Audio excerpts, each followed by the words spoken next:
Welcome back नाज़रीन। Breaking news अवां सां शेयर कयूं पिया। साफ़ी बचल घुनियो जी शहादत ते दुख पहुतो आहे।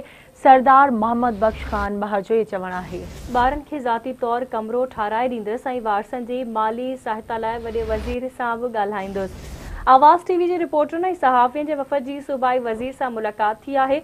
शहीद सहाफ़ी बचल घुनियो जे कातिलनि खे गिरफ़्तार करे ऐं माली सहायता लाइ बि चयो वेंदो। सूबाई वज़ीर DC ऑफिस पहुतो, ज़िले अमलदारनि सां गॾिजाणी कई। तफ़सील ॿुधाइण लाइ असां लाइन ते मौजूद आहे आवाज़ न्यूज़ रिपोर्टर लतीफ़ वसीर। जी लतीफ़, छा तफ़सील आहिनि? मुलाक़ात जे हवाले सां आगाह कजो। शहीद सहाफ़ी मोहम्मद बचल घुनिये जे हवाले सां आवाज़ टीवी घोटकी जे रिपोर्टरनि मुश्ताक लिगारी, मेयर महर, नानीग्राम कुकरेजा, उन सां गॾु अमजद लिगारी, मुज़फ़र चारण सिमाज जेके घोटकी ज़िले सहाफ़ी ऐं ॿिया कलमधणी बशकन महर सां मुलाक़ात बाद उनजा जेके कातिल आहिनि, शहीद जा कातिल गिरफ़्तार करण जो मुतालबो कयो। उन सां गॾु उन जेके माली सहायता लाइ जंहिं चीफ सरदार मोहम्मद बख्श खान बहार जो सूबाई वज़ीर ऐलान कयो त शहीदनि जे बचड़नि जे लाइ मां पंहिंजे घरां जेको आहे घर ठाराए ॾियण जो जेको ऐलान कयो आहे। उन सां गॾोगॾु उन चयो त जेके कातिल जी गिरफ़्तारी जे लाइ बि सिंध जे वॾे वज़ीर सां ॻाल्हाईंदुसि। वधीक माली सहायता लाइ मां सिंध जे वॾे वज़ीर खे चवंदुसि।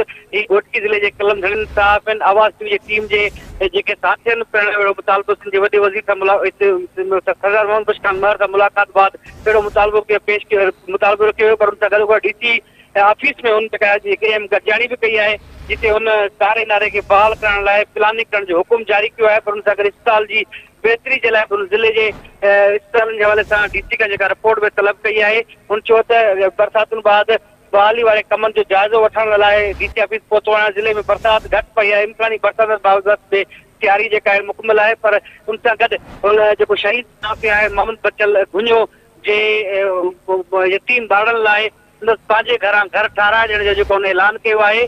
ऐं उन सां गॾु हुन वधीक इहो चयो त सिंध जे वॾे वज़ीर खां वधीक जेको आहे माली सहायता लाइ इन केस खे मां पाण परसियूं कंदुसि, इहो मां आवाज़ उते उथारींदुसि।